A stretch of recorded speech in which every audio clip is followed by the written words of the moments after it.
Hello students, welcome to our YouTube channel. So question number 6 है circle chapter से class 9th exercise 9.3 जो कि पहले एक्सरसाइज 10.5 था। सो क्वेश्चन है ABCD is a cyclic quadrilateral. So ABCD एक cyclic quadrilateral है और इसके बाहर क्या है, सर्कल है। साइक्लिक क्वाड्रिलेटरल का मतलब ये होता है कि सर्कल होगा। Intersect whose diagonals intersect at a point E। तो इसमें AC और BD क्या है, डायगोनल से जो एक दूसरे को पॉइंट E पे क्या कर रहा है, इंटरसेक्ट कर रहा है। If angle DBC equal to 70 degree, angle DBC यानी ये वाली एंगल कितनी दे रखी है, 70 degree. Angle BAC is 30 degree, angle BAC ये वाली एंगल दे रखी है 30 डिग्री। Find angle BCD। तो हमसे पूछा है कि एंगल BCD यानी ये पूरा एंगल पता करो कि कितना होगा। और further if AB equal to BC, अगर AB इक्वल टू BC है तो हमसे और एक एंगल पूछा कि find angle ECD। Angle ECD यानी ये वाली एंगल भी बताओ हमें कि ये वाली एंगल कितनी है। तो एक तो कंप्लीट हमें एंगल BCD पता करना है और एक एंगल हमें ECD पता करना है, ठीक है। अब ये बनेगा कैसे, तो देखो अगर मैं CD को एज ए सेगमेंट ले लूँ, CD को एज ए सेगमेंट ले लूँ तो आप गौर से देखो कि एंगल DAC यानी ये वाली एंगल यानी ये वाली एंगल और एंगल DBC ये वाली एंगल आपस में क्या होगी, इक्वल होगी। क्यों? Angle in the same segment of a circle are equal. तो ये अगर 70 डिग्री है तो ये भी कितनी हो जाएगी, 70 डिग्री, ठीक है। ओके, सो हम लोग यहाँ पे क्या लिखेंगे सॉल्यूशन में, सॉल्यूशन में आते हैं। सॉल्यूशन में कि angle DAC equal to angle DBC, angle DBC reason में क्या लिखेंगे, angle in the same segment in of a circle are equal angle, ठीक है। तो ये हम लोग रीजन लिख देंगे। तो ये हमारा थ्योरी है तो ये हमने लिखना है, ठीक है। ओके, DAC हमें नहीं पता तो DAC इक्वल टू DBC कितना है, DBC 70 डिग्री। तो यहाँ से हमारा DAC का वैल्यू पता हो गया, तो ये हमारा हो गया 70 डिग्री, ठीक है। अब दूसरी चीज देखो, एंगल A और एंगल C आपस में ऑपोजिट एंगल्स हैं और ABCD क्या है, एक साइक्लिक क्वाड्रिलेटरल है। तो sum of opposite angles of a cyclic quadrilateral is equal to 180 degree. तो ऑपोजिट एंगल्स का सम कितना होता है साइक्लिक क्वाड्रिलेटरल का, 180 डिग्री। तो angle A plus angle C क्या बोल सकते हैं, 180 डिग्री। नाउ सो हम लोग अब लिख सकते हैं कि एंगल DAB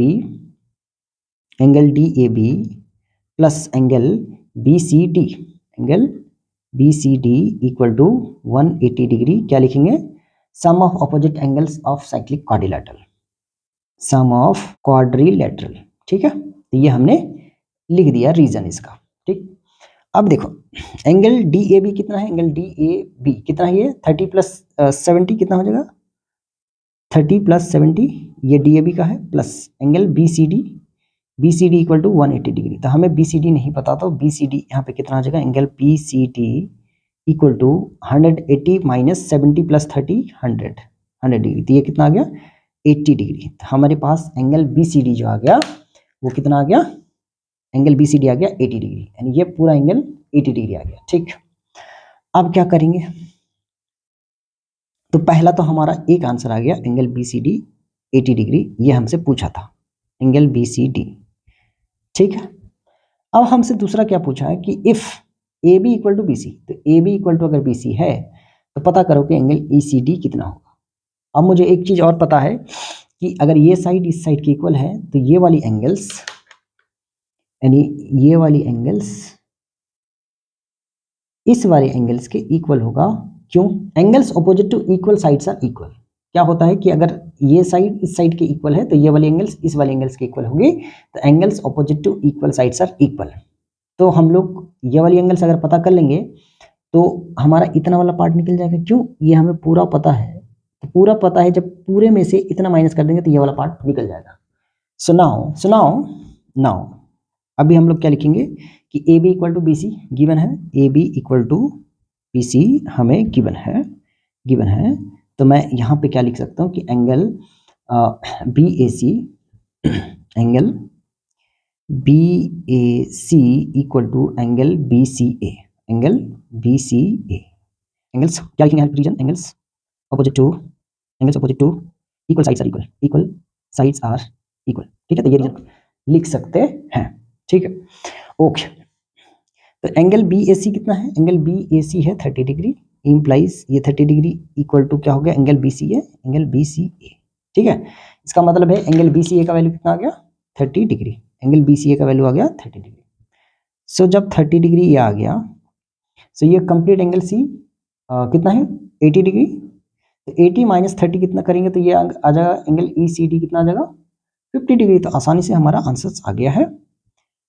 नाउ इधर अगर सॉल्व करें इसको, एंगल BCD, एंगल हम लोग क्या लिखेंगे, एंगल BCD इक्वल टू क्या लिख सकते हैं, एंगल BAC, इसी को तोड़ के क्या लिख सकते हैं, angle BAC plus angle ECD, angle ECD।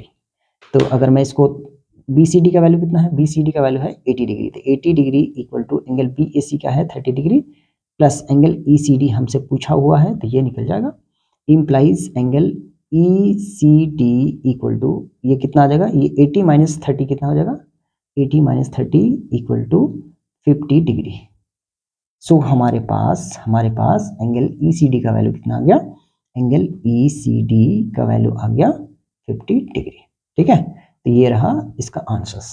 सो इसका दोनों पार्ट का आंसर आ गया है, एक तो यहाँ पे आ गया angle BCD equal to 80 degree और एंगल ECD इक्वल टू आ गया है 50 डिग्री। सो आई होप कि क्वेश्चन नंबर 6 आपको समझ में आया है। मिलते हैं फिर नेक्स्ट वीडियो में, तब तक के लिए बाय।